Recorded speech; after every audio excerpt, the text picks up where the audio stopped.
Minelab Equinox, are there any major differences between the park and field modes? And just to make things a little bit more interesting, I'm using the Minelab EQ06 6-inch round coil.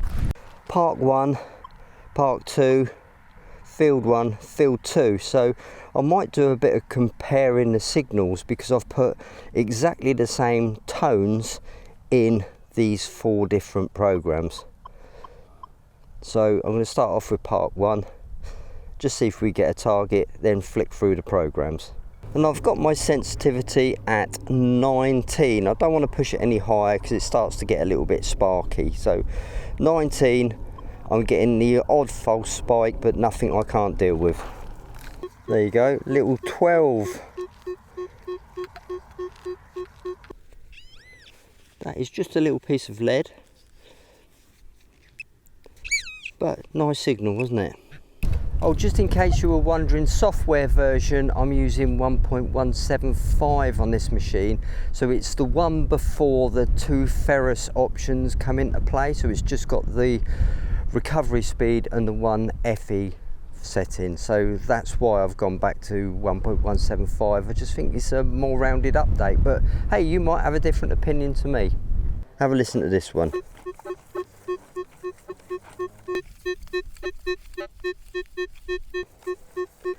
Okay, make a mental note of that one because we're going into Park 2.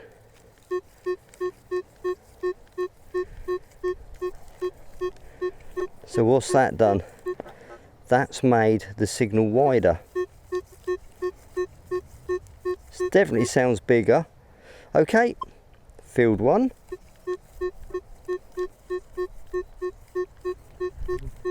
Okay, Field 2. Again, the signal sounds wider, doesn't it? Not as short. So I wonder if there's an inbuilt sort of recovery speed to the processing on this.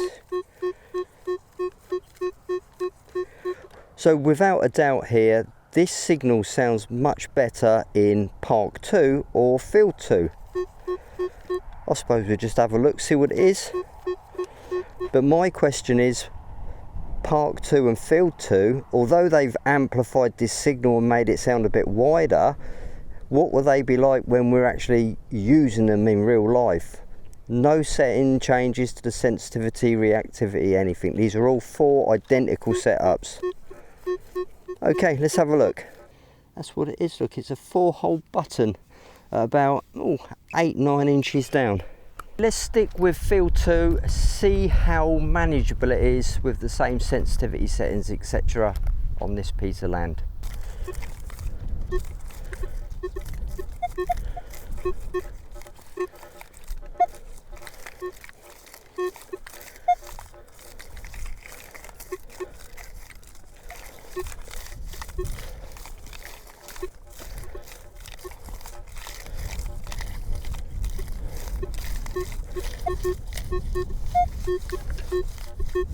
Do you know what? I think there's a lot more false signals with this Field 2. Let's quickly go all the way around then to Park 1. Now some people might say I'm sweeping too fast, but trust me guys, it does look quicker on camera. Okay, so moving on quickly, Field 1. Now this kind of mimics Park 1 in many ways.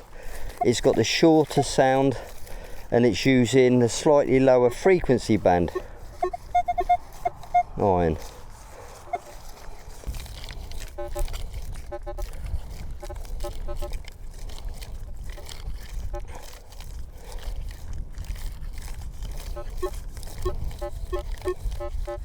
Iron.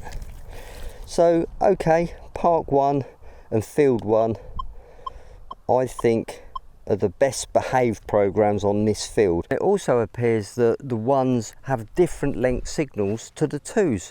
So does that mean Park 1 has got a faster recovery speed? Would Park 1 or Field 1 be better amongst iron because they've got the shorter signal? Really nervous little sound there. really no number too. 3, 4, 5.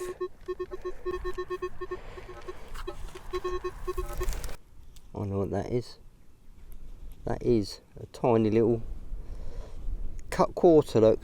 Quite a nice little signal too, wasn't it? You could tell it was a low conductor. That's the beauty of these coils, isn't it? Sweet little sound in Park 1, Park 2.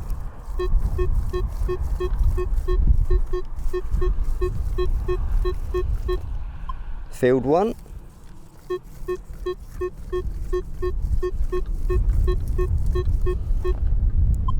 Field 2.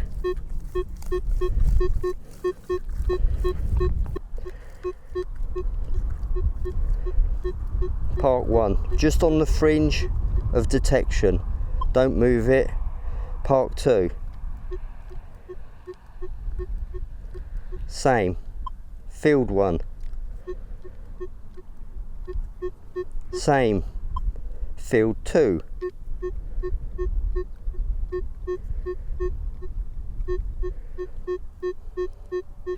Field 2 has less modulation in the signal, so less audio response, so everything's boosted up, so you don't get a good perception of deep or shallow, small or large targets. Just my thoughts. What do you think? Why not post in the comments below? Let's have a look, see what it is. Locking on at 11. I think it might be a part of a buckle where the actual hinge goes. Brilliant. Oh, that one stopped me in my tracks. Look at that low number. It's a tiny air rifle pellet. Look at that. So I see a lot of people with the Equinoxes and the Manticores, and to be fair with you, myself, when I first got these machines, I was just too tempted to run the sensitivity too high. Now I think probably I've got this sensitivity a little bit low for this patch of land, but when I was searching just there, it was absolutely perfect. So just bearing in mind the patches of land under your feet do change within a short space of time.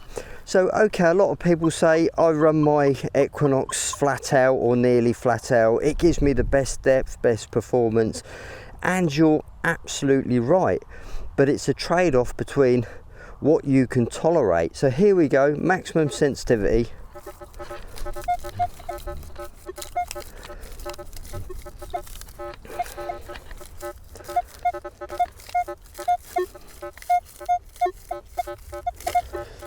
Can you see what I mean? Could you work with that? Now the beauty of having that low sulky teenager tone, it doesn't get affected by these false iron spikes, so you can actually use the sensitivity ramped right up if you're looking for low conductors, and just listen out for that sound. So let's do a quick run on this small patch of land using all 4 modes, but all with exactly the same settings. Here we go. Let's start off with Park 1. We really want to be listening out for the high spikes.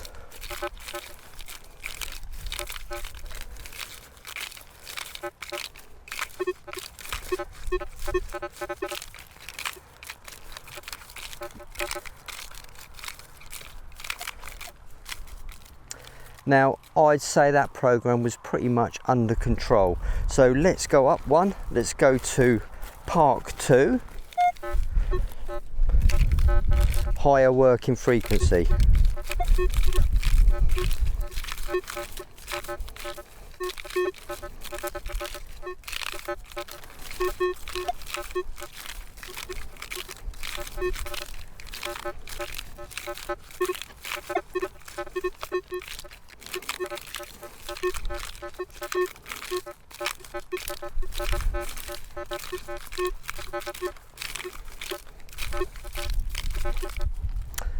My take on that was the signal is much more punchier, it's amplified the false signals as well, and the signals sound a little bit wider. Okay, field 1.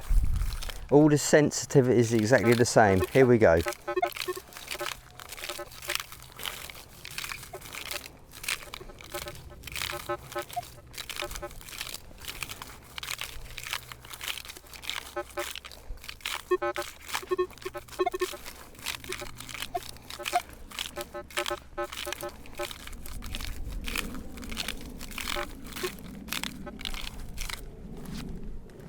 Field 2.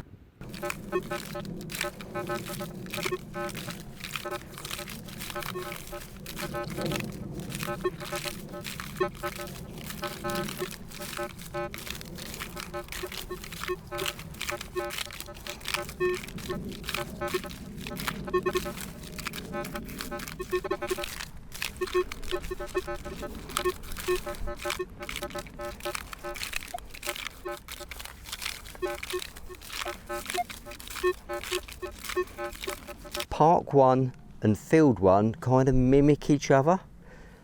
Park 2 and Field 2, they also mimic each other. They're a little bit more punchy, aren't they?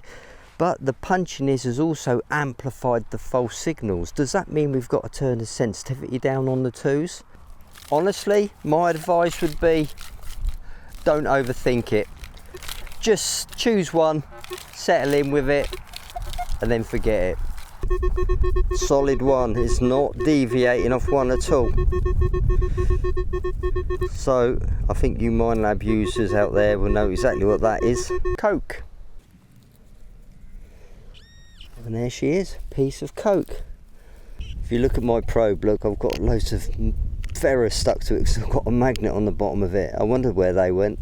Well, this is the Equinox 800. Does the same things apply to the Equinox 900? Well, that's an interesting question, and we'll be finding out very, very soon, because I will be testing out the Equinox 900 in the next couple of weeks. What do you reckon to that? Challenge of the day.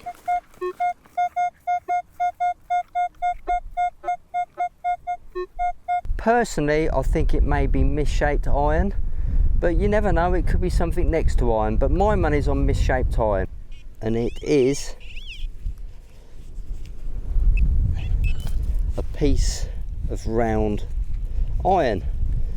So obviously the iron side of it is giving the buzz, and the roundness is giving the good sound. So that's what confuses the metal detectors. Don't matter what make they are, round iron, misshaped iron, washers, round-headed nails, the list goes on. And because I've now got an Equinox 900, I'm selling both my Equinox 800s. Well guys, what do you think? I think there are some subtle differences between the park and the field modes. So we already know that Field 1 and Park 1 use a lower working frequency than Field 2 and Park 2.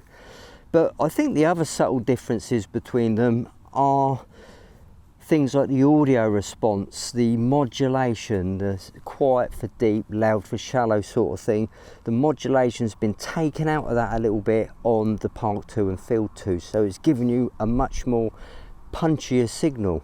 So I guess concluding this, use whatever one you're comfortable with, because it really doesn't matter. There's so little difference. But again, you can put in the programs like I've done. You could mimic all the settings throughout the programs and just flick between them and make your own decision up. What do you think the differences are? Have you found something different to what I've discovered? Why not post in the comments below? What's your preferred search mode with the Minelab Equinox? So what about this little 6-inch coil? What do I think of this? It's good for getting into difficult places. It's good for sniping those non-ferrous targets in amongst the iron, and it's also good if you're doing things like ring finding for people, because you're normally looking for rings in gardens and things like that where you've got to get in between structures. So it's going to be a great little coil for that. Downsides to it, well, obviously you lose a little bit of depth, but you also get overwhelmed by big iron. That can confuse these little coils because the signal's so big. But horses for courses, I think it's a brilliant little coil, and yeah, it's worth investing in. Well, that's it guys, the rain is coming in. You can probably see the clouds darkening, so I'm going to get away. Thanks for watching, and I'll see you on the next video. Oh, and if you want to see some more Minelab videos, I've got a dedicated Minelab playlist I'll put here. But that's it, see you soon, bye bye.